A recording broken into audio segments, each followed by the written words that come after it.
Great stories, great success. The Business, only on the Red. Welcome to episode 12 of The Business, brought to you by The Odd Baron. Joining me this week, I have Aman Chahal from TaperedPlus and Peter Scott from Scott Brothers. As well as hearing from these two, we bring you the latest business news from the region and an update from the Combined Authority. The Business, brought to you by The Odd Baron, where bold brands are built. Doing business with The Business, right here on the Red. Thank you for joining us today on episode 12 of The Business, proudly brought to you by The Odd Baron, where bold brands are built. I'm over the moon that you've decided to tune in and listen to the show. I really do hope you enjoy listening. If you do enjoy this episode and you haven't listened to any of our other episodes, you can listen to all 11 of the previous ones as a podcast, wherever you get your podcasts from. I'm your host, Jimmy Lees. As well as hosting this fantastic programme, I am the commercial director at the Red Radio. If you are listening to the Red Radio for the first time, we are Teesside's only commercial radio station based in the heart of Middlesbrough, playing a great mix of music with local voices, guiding you through your day. You can listen 24/7 via your radio, smart speaker, our app and online, as well as our podcasts, including this very, very show. Would have you heard her name's introduction, but it doesn't mean I can't say hello to them again. So I've got two guests in the studio today, as usual. My first guest is Aman Chahal from TaperedPlus. Aman, how are you? I'm well, Jimmy. Good, and thanks for coming in with a Borough shirt as well, my friend. It's lovely to see that. I had to represent. Yeah, 1988, the rebirth of the club. Absolutely, mate. It's one of my favourite shirts, Heritage Champions ones. It's great to see that one. My second guest is Peter Scott from Scott Brothers. You haven't come in a Borough top, you have come fully branded up, mate. You've got to be branded up, haven't you? You have, and is that what? Am I sensing a golf top with that one as well? It is golf friendly. We haven't disturbed your round, have you? Have you already been out this morning? No, not. I will be playing around after work this afternoon. Yes. But where are you playing? Teesside Golf Club, or Royal Teesside Golf Club, as we like to call it. Oh, do you? Do you know what? I play a little bit of golf, but not a lot. I've never played there. Well, you'll have to come along as my guest. Well, there we go. If you got some out there, mate, it's definitely that. Fantastic. So, guys, the premise of this show, it's about profiling two leading business owners within the region, and also two fantastic ones of you guys here. Well-known businesses in the Teesside business scene, so the listeners are going to enjoy hearing from you guys what you're about, things like that. So we're going to go to introductions, and we're going to go to yourself first, Aman. So tell us about TaperedPlus. What do you guys do? How do you do it? Why do you do it? Yeah, so TaperedPlus exists because essentially with flat roofing, you need a site fall on that roof. So what TaperedPlus does is we supply the insulation schemes. We've got a team of architects that do that design work, and we ensure drainage, compliance and thermal regulations are met in both retrofit and new build. Right, okay. So when we talk about starting that business, what have you, like it sounds quite niche. It's certainly not something where a younger man going to school thinks, you know what, I'm going to go into flat roofing. But or was that a thing? Well, I think everyone, when they're young and they're growing up, they want to be like a fireman or a footballer or something like that. No one thinks, I want to be an insulation specialist. But my journey took me into construction post-university, and I was a senior member of staff at a leading insulation company. Okay. And at that point, Jimmy, something started to bubble up in myself. Okay. I looked at my boss at the time. I didn't want to do his job. I looked at his boss and I thought, don't want to do that job for all the tea in China. So I thought there's an opportunity to do something for myself. There was UK leading manufacturers that didn't have a good route to market. And I thought, well, if I could take the branding and everything I've learned over the past 15 years in business, maybe there's a nugget of an idea there. So set off in 2014, got going in 2015, and it was a tough few years. But right. Hey ho, here we are today. Yeah, 12 years later, still going strong, still growing. Yeah, got some ambitious growth plans in place. So I think you've got to enjoy the journey, don't you, Jimmy? So let's see where the future takes us. Absolutely. And people, go to yourself. Scott Brothers, also your name, synonymous with the people of Teesside, the senior trucks, everything around the area. Tell us about who Scott Brothers are and what you guys do. We are the store-bought of Teesside, obviously. The store-bought of Teesside. It's quite the strapline, that. My dad started the company in, well, this is quite a contentious issue, but he seems to think it was late 60s, early 70s. Officially, we think it was 1972. Yeah. It says on your website 1972. Yeah, but then he disagreed with me last time. We had a long conversation about it, so Or is it a conversation or a disagreement? It was a conversation about why he painted the trucks blue, and it was I was told when I was younger that they were blue because he got a job lot of blue paint, and that's why. But that was untrue. He actually bought the trucks from another haulage company, Okay. and they were blue, and so he just kept the colour going forward. So him and his brother, he started as a JCB driver, my father, for the local council, Middlesbrough Council, and I think mostly Middlesbrough Council. And then he spotted the gap. Well, who's taking this material away? Nobody was taking it, so he bought a truck, and then he bought a yard, or rented a yard to put the materials, so he could recycle the materials and then sell the same materials back to other customers, specifically topsoil and crushed aggregates and what have you back in the day, and it just grew from there. Yeah. At the time, he just wanted to do anything. He had a video camera hire company. He had a Chinese restaurant or a Chinese takeaway, and he was trying everything just to get something going, and eventually he bought a couple more trucks with his brothers.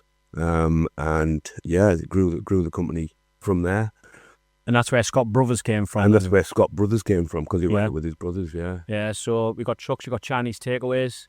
The Chinese takeaways didn't last that long. Yeah. And then I joined the company when I left school. I didn't go to university. I went straight in as a mechanic in 1993. Yeah.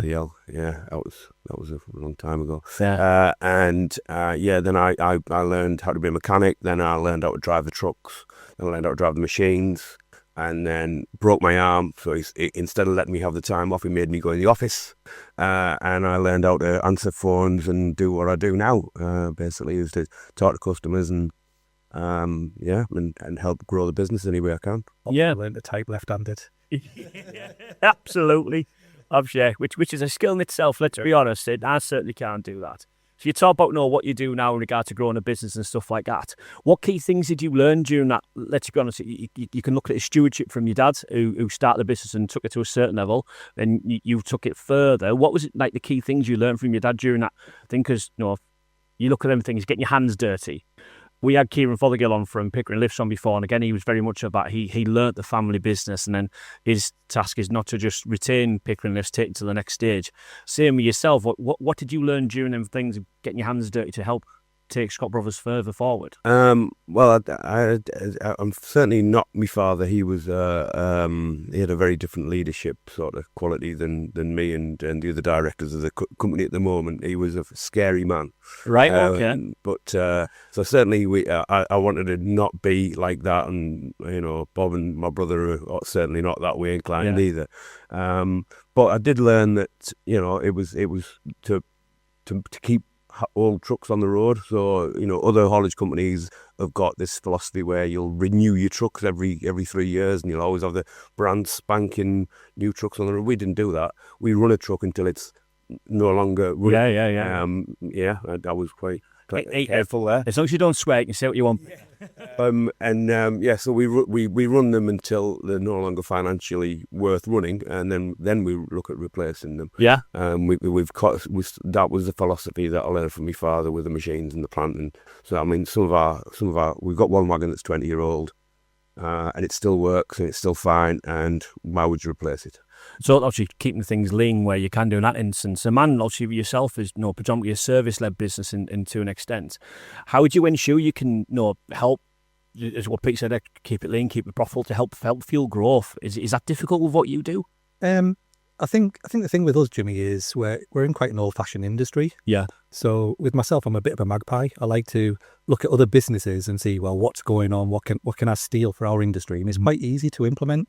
So I mean, if I look at some of the growth strategies that we've got in place now, it's all around digitization. And with that, we've got a KTP with the University of Teesside, which is driving AI throughout our business.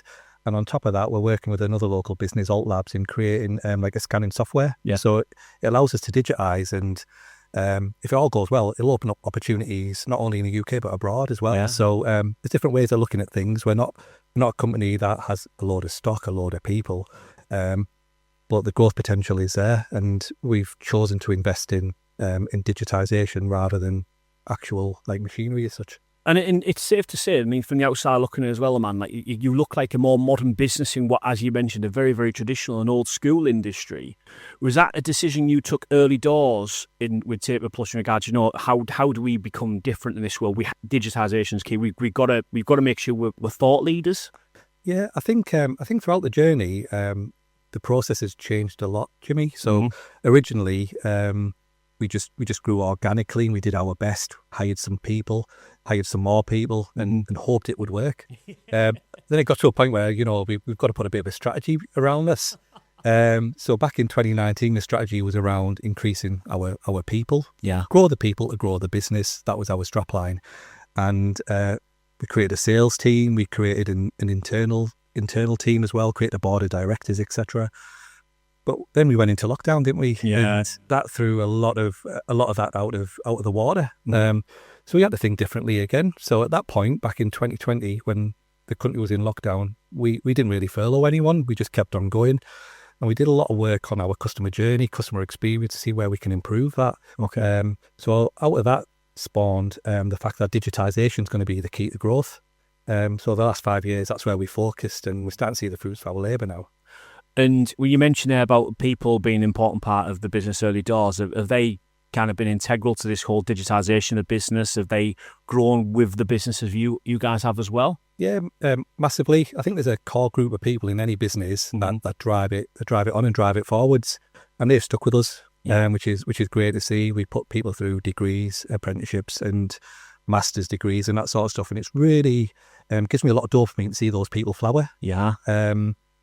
But obviously, as you grow as a business, it's like Middlesbrough. If they get promoted to the Premier League, how many of those players are going to be in that same team? So you need to bring in a bit of strength and a bit of bring in the right people who have been there and done it. Yeah. That can help guide you along the way, and that's what we've done. Yeah, and that comes at board of directors, things like that. Those guys who because let's be honest, we talk about business ownership. At times, it can be fantastic. It can be lonely if you're the single figurehead of the business as well. So then people have been you've got a soundboard now to help grow the business and also take a little bit of the pain from you. Yeah, totally. One thing I would say to anyone running a business, the highs are really, really high, but the lows are really, really low. So you need a good team around you. I think I saw something on LinkedIn the other day where it said A players like to work with A players, B players want to hire C players, and then complain they don't have enough people. That's so true. You go into the office and you're around a bunch of good people. Mm-hmm. It's an amazing thing to be part of. Of course. Absolutely. Peter, obviously that probably says a little bit of what you guys are trying to do when you've took over the business from your dad. The people were important. As you said, your dad's leadership was very much point your finger, shout your shout. Yep. You learnt that, if you're going to keep your people loyal, especially in modern society, people have changed. How has that switch been for yourself, and how important are the people for how you've helped take Scott Brothers further forward? Well, most of the staff that work for us never leave. Yeah. And they've all grew with me. As I grew up with the business.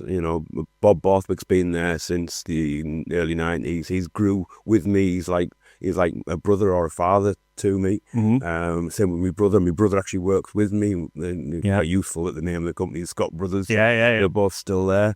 And yeah, I mean, we're the same. If somebody starts as an apprentice, they tend to stay there forever. We put them through the heavy goods. We get them any qualifications that they need, and they don't leave. We're not the best payers in the industry, but people just feel a loyalty to us, and they stay with us forever, and they retire with us as well, which is always a good sign. Well, yeah, that is a fantastic sign. It's interesting you say that about people staying with you, not the best payers. I mean, me personally, I've been through some journeys where I went chasing money, and then it hasn't ultimately made me happy. A lot of people just want to feel like they belong to something, don't they? And they deal with a business owner, obviously yourself and your brother still getting your hands dirty with a business. You're there day to day, and people respect that, don't they, Pete? And they do. A lot of lads have left over the years and went chasing the bigger money, but they come back. Uh-huh. And I always shake on and say, the door's always open. You'll be back. Yeah. And 9 times out of 10 they do come. Yeah. But I never fall out with people, never burn your bridges, and it's we do have a strong sort of retention of staff, and we're quite proud of that. Absolutely. And a man, from your end, how important do you feel it is that in modern day business leadership that the owner's actually still there, visible, and the phrase you use here is get your hands dirty and sure they can actually still do the do. How important is that these days? Yeah, I think accessibility is key, Jimmy. With my team, I try to make myself available whenever I possibly can. I know a lot of people say, well, my door's always open, but we kind of know that's not true in a lot of instances. But I actively make sure I leave the desk and go around and have conversations with people. I find that really important, even if it's just to see what they've been up to on the weekend and get to know them as people. For us as a business, we're never going to be more than 30 people due to the digitisation, and that allows me to stay close to everyone. Although we've got an office in Wolverhampton, doing that trek down to Wolverhampton can be arduous, but I do it every quarter. It's not the nicest drive in the world. I used to have to do that quite regularly. Yeah, it's a boring drive, isn't it? Oh, it is. Yeah. It is, especially when you've got an electric car, Jimmy. And you've got to charge twice on the way. Absolutely. But it's important as you mentioned, get to know them as people because, again, people say there's not a lot of jobs in Teesside, but there absolutely is. And people can go around and get paid extra money, etc., things like that. But if you feel a connection to your team and your team feel a connection to yourself, they're more likely to stay with you, aren't they? Yeah, I would expect so. Yeah. I think people need a bit more than just a paycheck now. Mm-hmm. They need a sense of purpose, a sense of belonging. We were one of the first companies on Teesside that was a certified B Corps. Yes. So it allowed us to kind of have the badge to prove that we do treat people in the correct manner. And that's been really good for not only staff retention, but also to attract the right people. And that leads perfectly into what my next question I had planned as well, is the whole B Corp scenario. So, as you mentioned, one of the first ones in Teesside to get this accreditation. Tell the listeners a little bit more. What does B Corp mean, and how important is that to you as a business owner? Yeah, the strapline with B Corps is people over profit. So it shows that you as a business have the right values and are growing in the correct manner. B Corps on average do grow quicker than other businesses, so it shows sustainability does have a financial impact as well, which is good for the investors. Yeah. But it's important for us because we wanted to compare ourselves to other businesses across the globe. So the built environment has always been an industry where standards have been traditionally quite low. So if, for example, we've got an employee NPS of currently about 72%, the average in the built environment is around 40. Wow. So I didn't want to pat everyone on the back, say, well, we've achieved 60 for argument's sake. I wanted to really push everyone on. So we're trying to compare ourselves against the likes of Tesla and Starbucks and that sort of thing. So the B Corps was a good badge to show that we're ethical, that we show sustainable practices, and we put people before profit. Yeah. And I think in the industry as it currently is, we're transparent.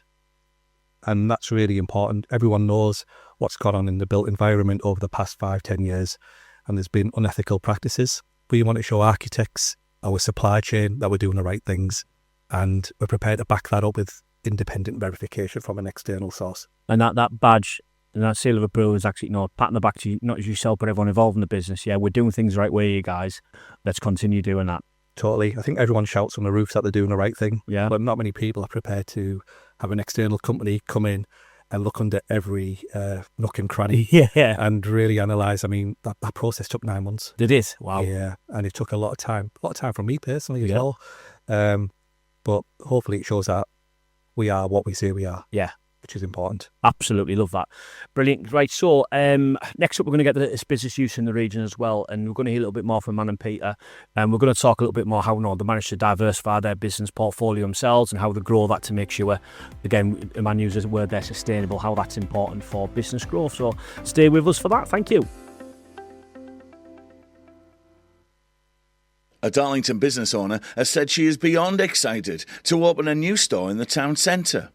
Ruth Middleton, the owner of Jasper's Tasty Treats, which closed its stall last weekend in the indoor market, will officially open a new store on Friday the 1st of May. Dog lover Ruth launched the business in memory of her late beagle Jasper. The store sold a wide range of grain-free, 100% natural dog treats, food and natural supplements.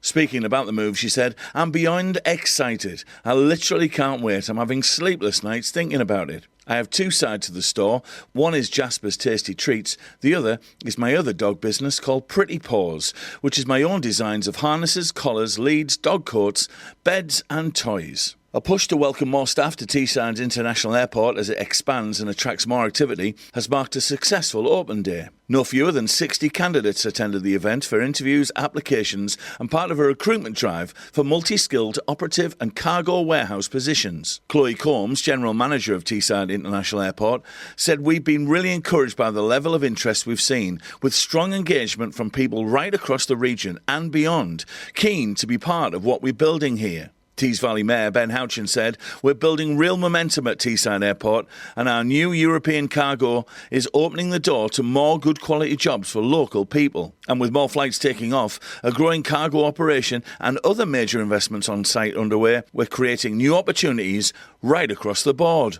A new board to ensure the voice of business in the region is heard and acted upon has been unveiled. Tees Valley Business Board represents the voice of the region's businesses and ensures local business leaders have a direct influence on the decisions and projects that supercharge the region's economy. A membership for the 17-member board, led by Chair Matthew Ord, was approved by the Tees Valley Combined Authority Cabinet on Friday.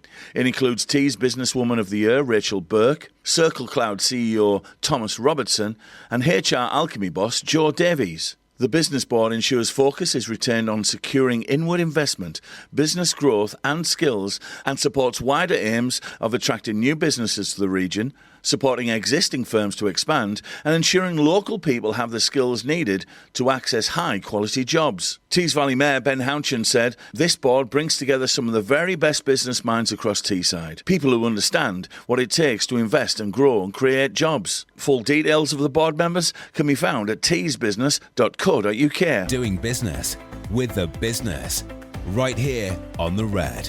The Business, brought to you by the Odd Baron, where bold brands are built.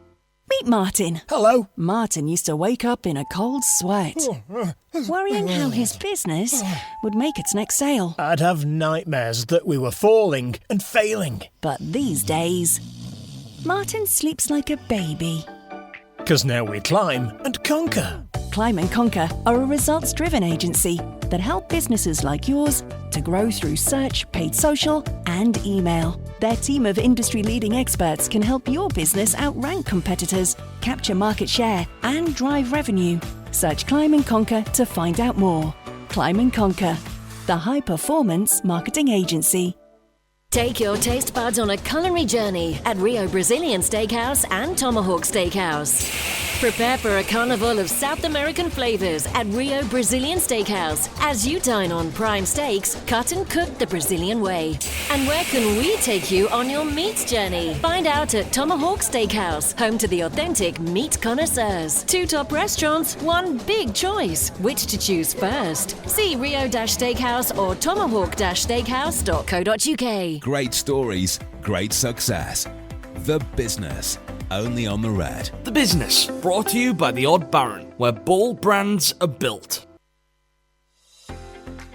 Welcome back, everyone. I'm still your host, Jimmy Lees, for episode 12 of The Business, and I'm still joined by Peter and Aman. Guys, thanks for joining us today. We usually have a subject in the middle of the show, and we spoke about the recent change to national minimum wage, sickness, etc. We spoke about entrepreneurship as on the local region in the last 2 episodes. I want to talk about the importance of diversification and progression within a business now. And I'm going to go to yourself first, Peter. So, obviously, you guys started in 19... We'll go from the website one.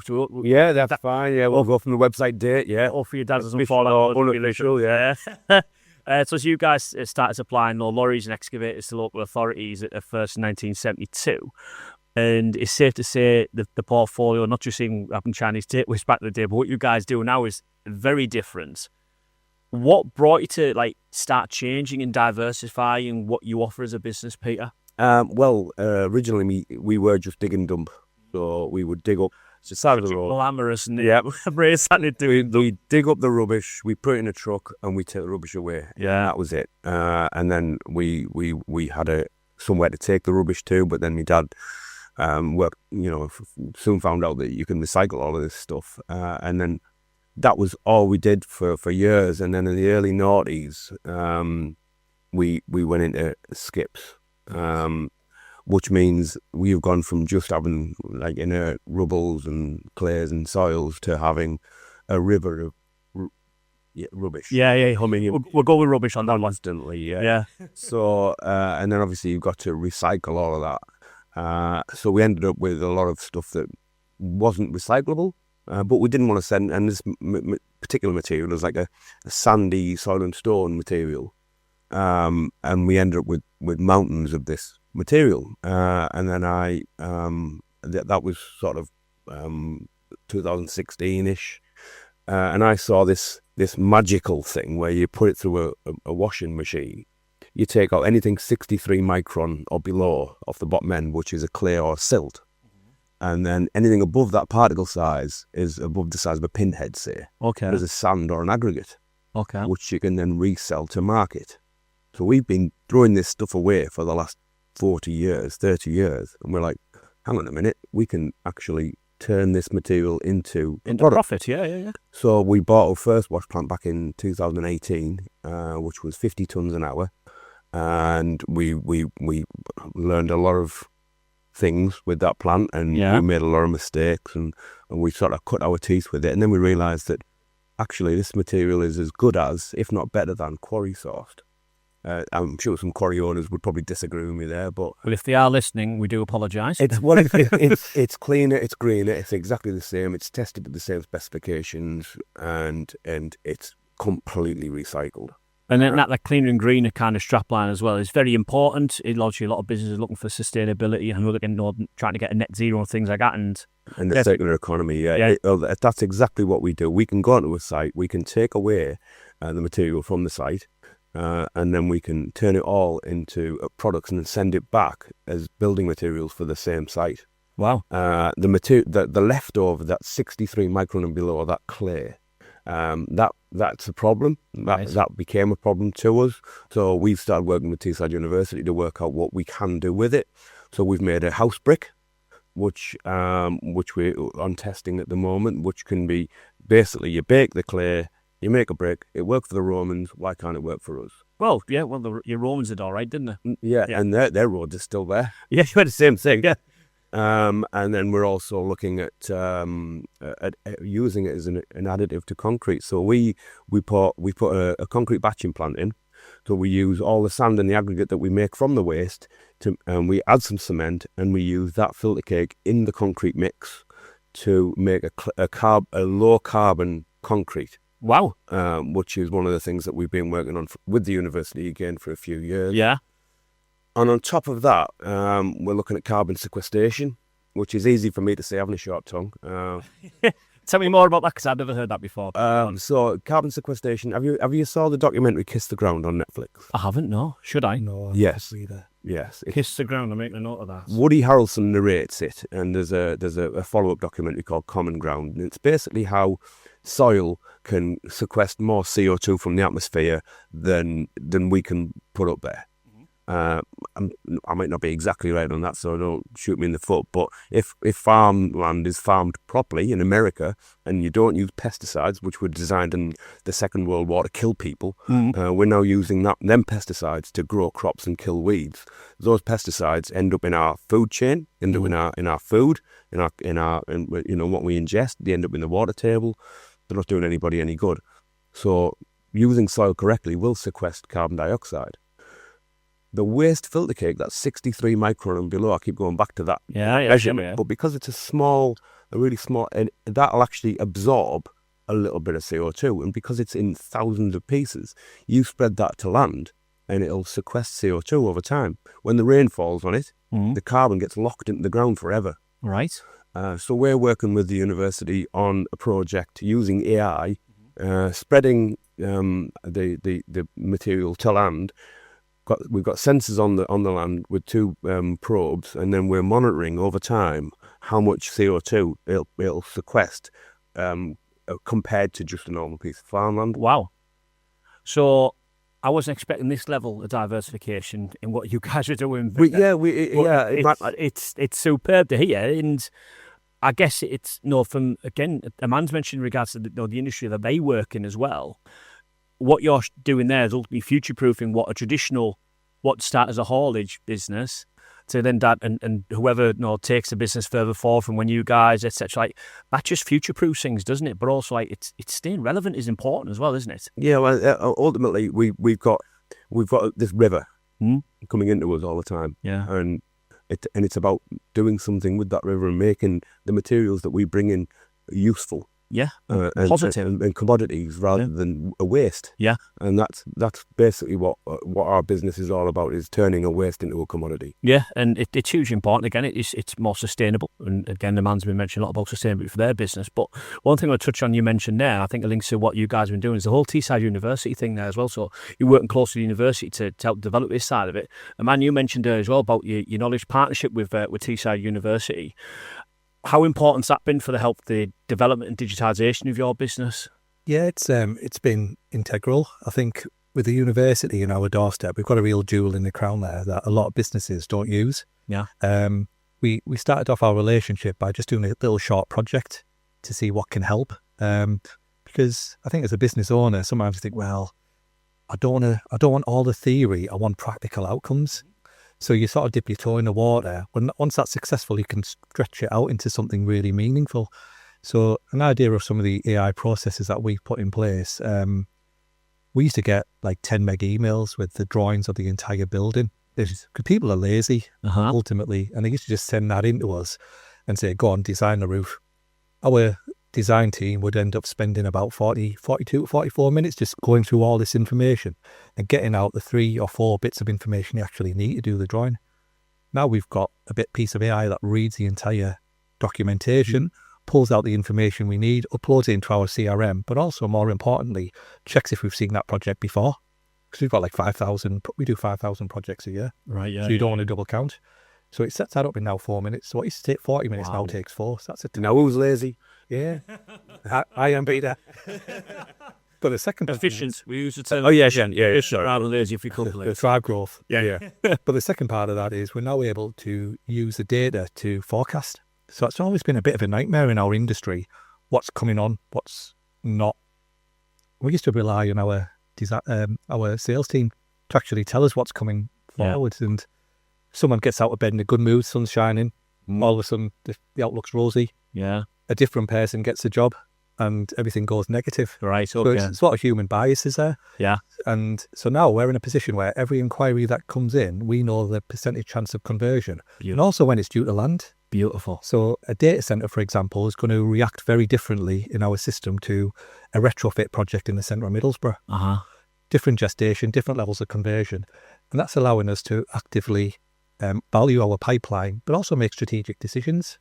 And then the third part of the KTP will be helping our designers design that a little bit quicker. It's almost like a sat nav for them to be able to design the most cost-effective way and the quickest way.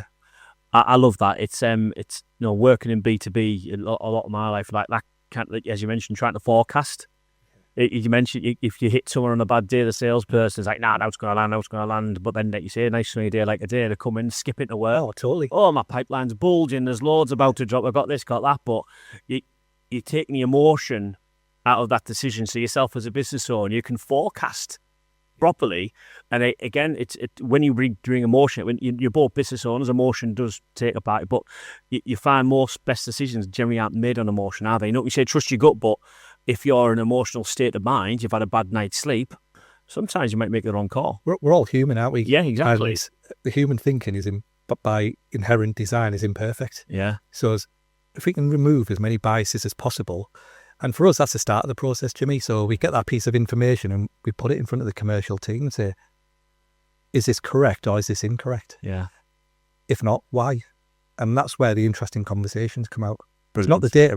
The data's not the end of the conversation. It's the start. Yeah. And that's where we see the value. Absolutely. From your end, Peter, how do you guys forecast moving forward? Because, diversified business model.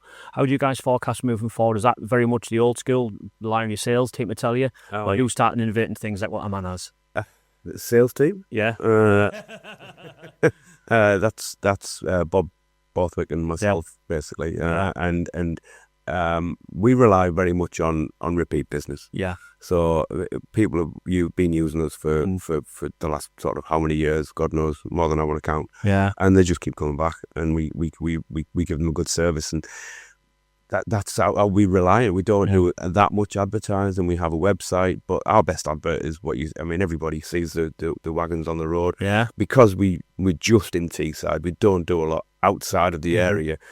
People think we've got thousands of trucks, and we don't have that many. I think we've got 50 heavy goods vehicles. Yeah. But because we're all only in Teesside all of the time, the same wagon will do the same. They'll do the A66 sort of 6 or 7 times a day. You're never far away from the Scott Brothers wagon, are you? We're like rats. I didn't want to say that. I'm trying to put it positively.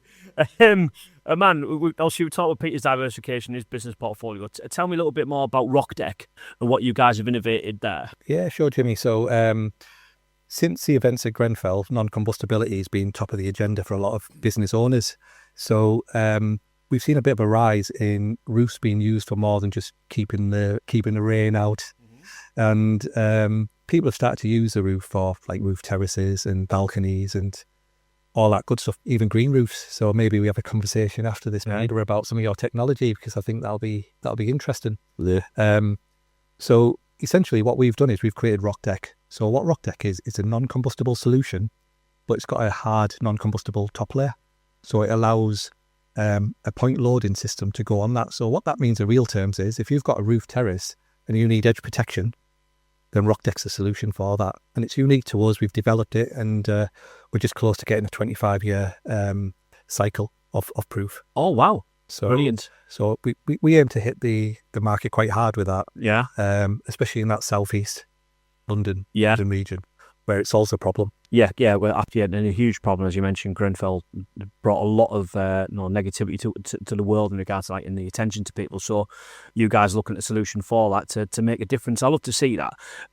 One thing Peter mentioned there as well is, they generally don't market. Well, they've got 50 wagons on the road all day, every day, which is decent marketing. For yourself to stand out as a business that's very different in a very traditional industry, how important's marketing been to your growth, Aman? Yeah, I think it's been fundamental. The feedback we get from the market is people believe in the brand and they trust the brand. But that means we can't really sit on our laurels. So every 2 to 3 years, we do a bit of a refresh.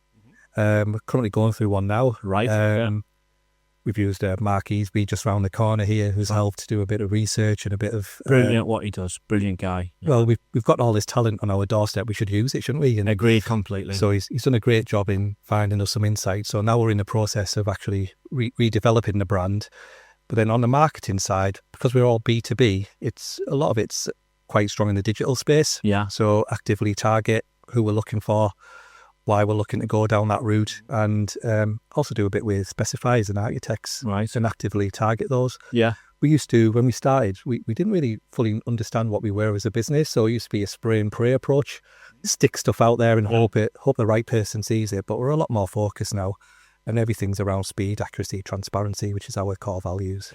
But also, in fairness, what you said there, and Peter's been mentioned about, when you go and do something new, when Peter development, the new product as well, right, you make some mistakes. And that happens with marketing, it happens with any operational thing. It's an important part of business growth, isn't it, Peter? It's making the mistakes, but also ultimately learning from them, isn't it? Yeah, absolutely. Yeah. I mean, the biggest mistake we made was the not specing the original wash plant to the correct size. So we soon sort of ran out of materials as soon as we got the name out there. When we did spec up the new plant, I had it all lined up as an 80 ton an hour plant, and Bob came into the meeting with me and went, "What's the biggest one you do?" And they said, "Well, we got this one up in Scotland, which was H.W. Malcolm's plant. It was the biggest plant in Europe at the time, so we emulated that plant and we built that just over there in South Bank." Yeah. So when we built that plant back in 2021-ish, it was the biggest in Europe. Wow. Didn't last long. Okay. Some guy on LinkedIn was saying, "Oh, how big's your plant?" Because my plant's even bigger. Yeah. Yeah. But how big's your fish? Who cares? But it was the biggest in the UK at the time, so we could legitimately say that. But yeah, and since then we've put different materials through there. We know what we can and can't process. Anything with too much clay in it doesn't like. Because it won't actually go through the process, but yeah, we've learned our lessons along the way, and we've streamlined it a lot now, and now we're producing 1,500, 2,000 tonne a day of recycled materials that's going straight back out there and straight back into. One of the main customers at the moment is solar farms. So our sand is ENAT certified, so it can go around the electric cables, and so they're pleased they're getting a reduced price in their material, but it's the same quality, if not better than quarry source. Well, it is actually better than quarry source.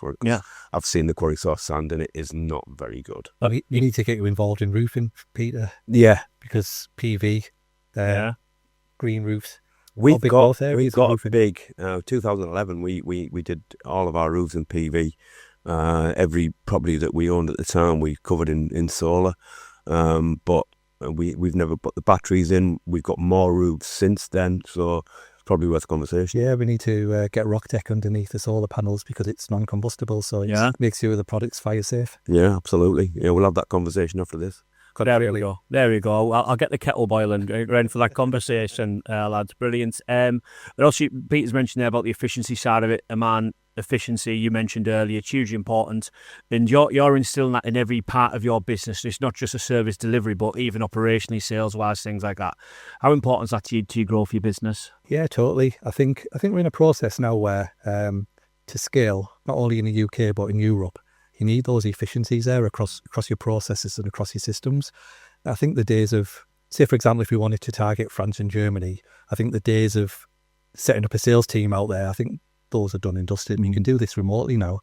And to do that, you need the digital assets. Yeah. You need to be able to survey remotely. You need to look at those buildings remotely. And that's all possible now. So, efficiency is a key driver for us. Yeah. It's a big growth there. Well, it drives the growth, really. Fantastic, brilliant. Right, some fantastic points there in regards to business diversification, growth efficiencies, and hopefully everyone's hearing that. They're nodding their head and think, yeah, this is great, some fantastic advice. We're going to get some more advice from both Peter and Aman as well, but then we're going to get our latest update from the Tees Valley Combined Authority. A successful programme backing Tees Valley companies to forge business links around the globe has hit a major milestone. The Tees Valley Export Fund has now supported more than 100 of the region's projects to connect opportunities in no fewer than 42 different countries worldwide. Iceland, Brazil, South Africa, Australia and Japan are among the wide variety of nations where links have been forged. From approximately £410,000 of support, Round 1 and Round 2 of the export programme have regenerated a total of £12.3 million of export sales so far for Tees Valley businesses. And within that figure, a total of 15 grants for digital and technology sector firms generated £7.6 million in export sales. TVCA Cabinet Member for Inward Investment, Housing and Finance added, this kind of practical support available through the export programme can make a real difference for business looking to take the next step into exporting. There's still money in the Export Fund, with grants available on a first-come, first-served basis.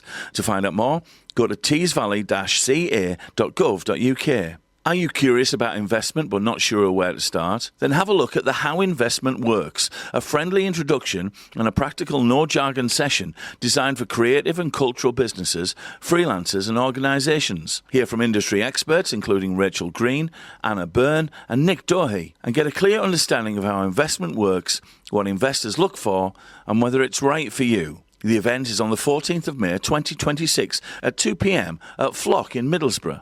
More details at teesvalley-ca.gov.uk. Doing business with the business, right here on The Red. The Business, brought to you by The Odd Baron, where bold brands are built. Teesside, are you ready for the biggest party of the summer? The Open Jar Tribute Festival is back and it's taking over Seaton Crew on August the 1st. We're talking a full day of non-stop music across 2 stages, massive tribute acts bringing the likes of Queen, Oasis and many more, plus rides, food courts and proper good family-friendly vibes all day long. It's Teesside's biggest tribute festival and this year it's bigger, louder and better than ever. The Open Jar, in partnership with Steel Benders UK, August the 1st, Seaton Crew. Tickets are on sale now. Just head to openjartributefest.co.uk. Don't miss it. This is your summer sorted. Are you looking to replace your tired windows and doors? Well, look no further than Brightside Windows. Brightside Windows is a premier provider of high quality window and door solutions across the region. Stepping through the open door. Brightside's got me wanting more. Brightside Windows, the brighter choice for your home. Call now on 01642 989 861. That's 01642 989 861. Did you catch the Higgy Hour on Monday night? So one of my coaches, they would say, end of the game, how many goals did you make and how many did you score?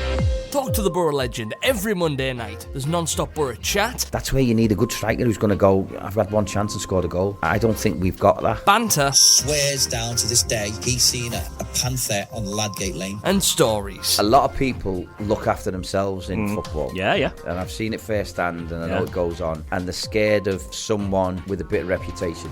Every Monday night from 6 p.m. only on The Red. Great stories, great success.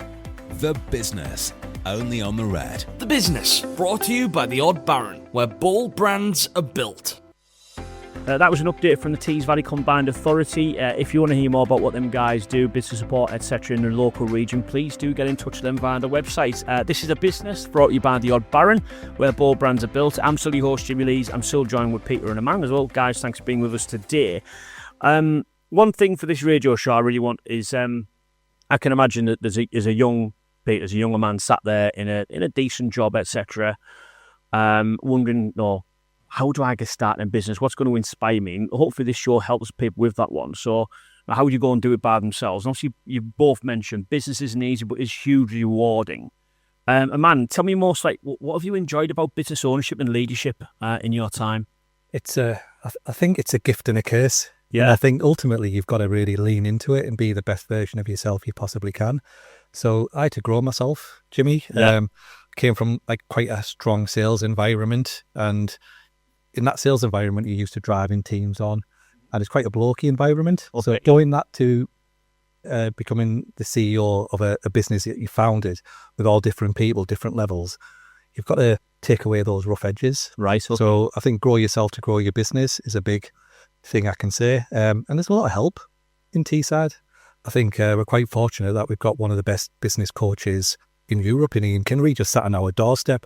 We've got a lot of support with people that are prepared to reach out and support you. So you ask a question to anyone, and anyone will do anything they can to help you. Yeah. And they're honest.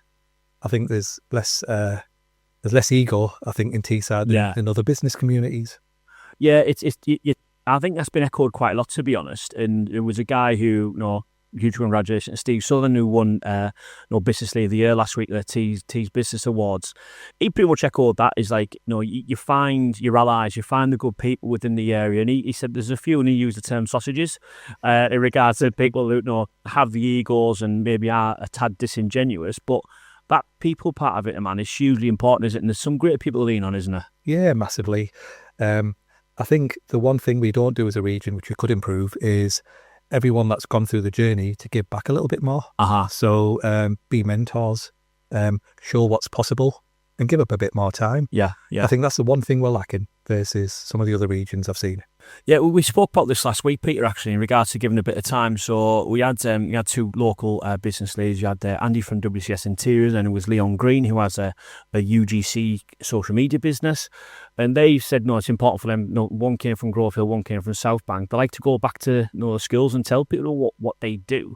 Try and inspire the young generation. As a man said, that's important. Try and give back where you can, isn't it? Yeah, we've tried to do something similar with I'm a Thornaby lad. I was born and bred in Thornaby. So you've had a judo chop from Steve Southern. And even about Steve's put me in a headlock a few times over the years. But we won't go into that. I won Steve, if you're listening to me. He will be involved. No, I mean we've if there's any sort of sponsorship that we can do in regards to sort of young teams up and coming in Thornaby, we've always tried to support them. We've always supported the cricket teams, football teams. I think back in the day, my dad actually tried to build a football stadium, which never came to fruition. But we've always tried to give back to Thornaby. We actually bought when my dad first started the company in the 70s, he used to park the trucks at the back of the Thornaby Sports and Leisure Club that we ended up buying, the Nash it was called. So we owned that for a few years, and we ceased trading a couple of years ago, but we tried to give back to the community sort of that way. Didn't didn't work. Ultimately it failed because it was just costing too much money to keep going. But any sort of small projects that we see within the local area, we'll try and help out. We fitted a lot of heart defibrillators. Yeah. We helped out with that sort of thing a few years ago. And wherever we can, we'll help out with supplying skips and aggregates, football teams and that sort of thing. And I think it's good to give back to the community and I think if you can. I think one way you could give back, Peter, is you should do a charity boxing match with Steve. Oh, yeah, boxing. You might have a better chance of boxing rather than judo. Yeah. No, I'll buy tickets for that. You know something?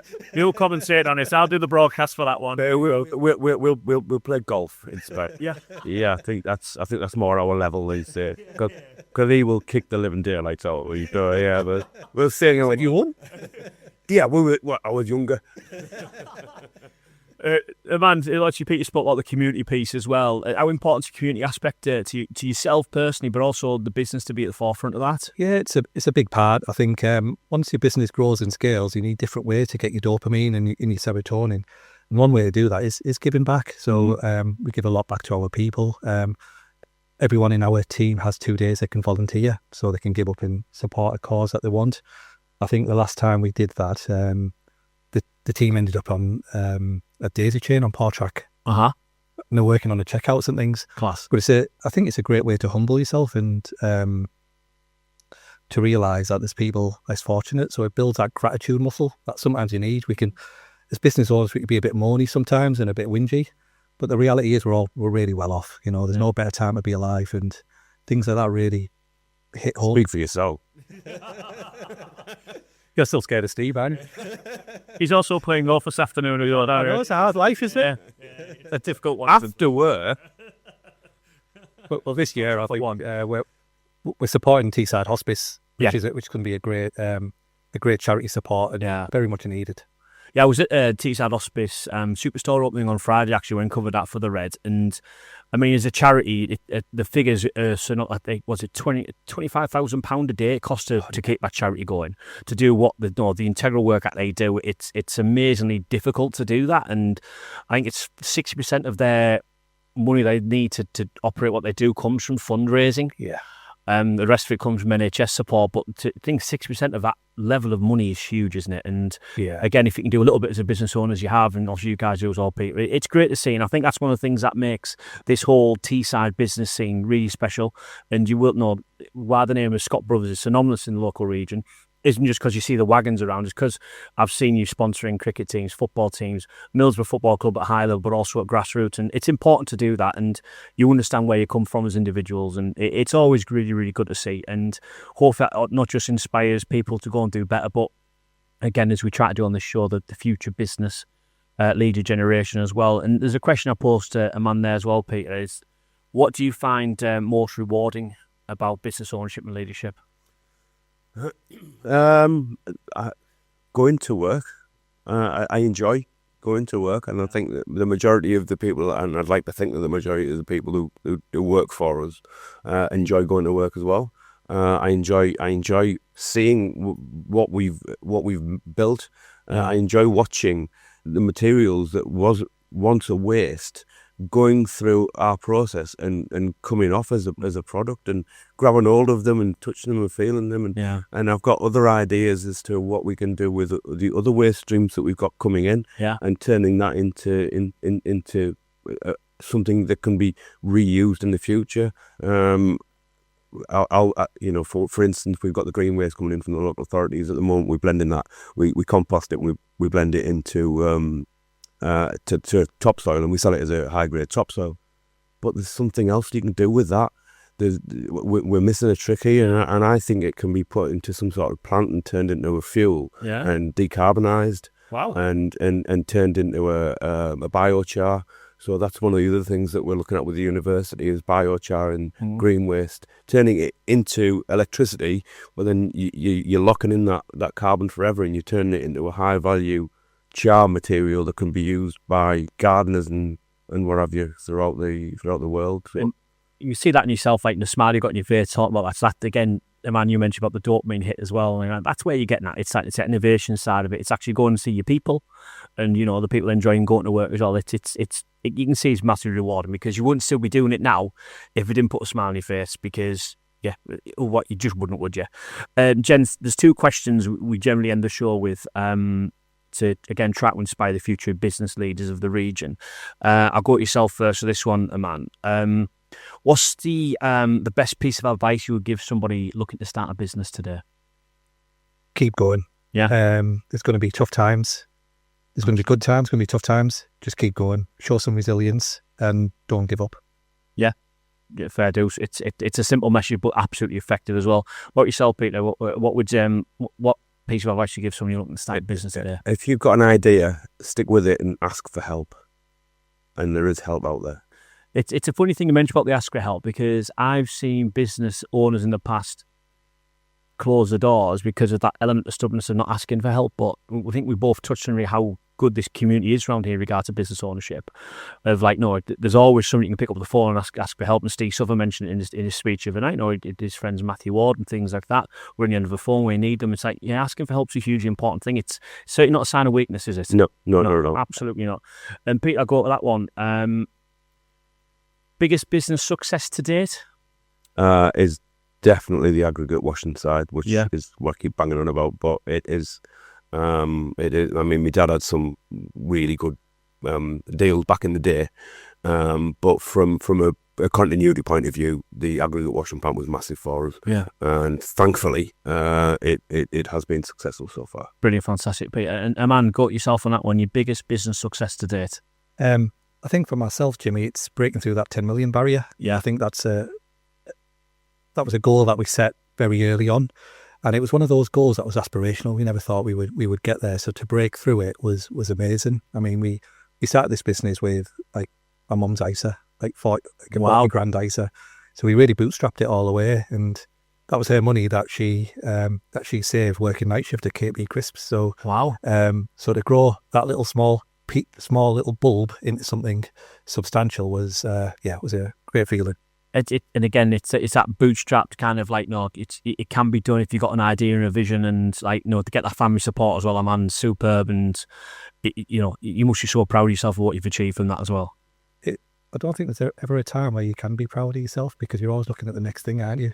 Maybe once I'm retired, I'll look back and think it was a good journey, but at the moment, I feel like I'm in the middle of the chaos. Yeah, and I'm just moving forward. So that time for reflections, not now. What's next? Yeah. Was it Bill Shankly that says it's not the punches to the jaw that soften you up, it's the pats to the back? Yeah, and that resonates in my mind somehow. Oh wow. That's a great line, to be honest. Yeah, fair play. That's brilliant. Guys, that's all we've got time for today. An absolutely fantastic show, this one, and I hope everyone listening really, really enjoyed it. Peter, Scott Brothers, how can people get in touch with yourself or Scott Brothers? I mean, I'm a bit of a social tart. You'll find me on Facebook. You'll find me on LinkedIn. Not so much Twitter, because I don't do any of that stuff, but I'm very easy to get in touch with. Nice. You can just send us an email. I'm very approachable. See me at Teesside Golf Club most days. Well, I'll be DMing you to get around to Teesside Golf Club with you, mate. That'll be a good afternoon spent. But no, again, thanks for joining us, mate. And if people need any advice, Peter's there, and it's a fantastic story. Aman, yourself, how can people get in touch with yourself and TaperedPlus? Best way is LinkedIn. Yeah. So Aman Chahal, TaperedPlus, just find me on there.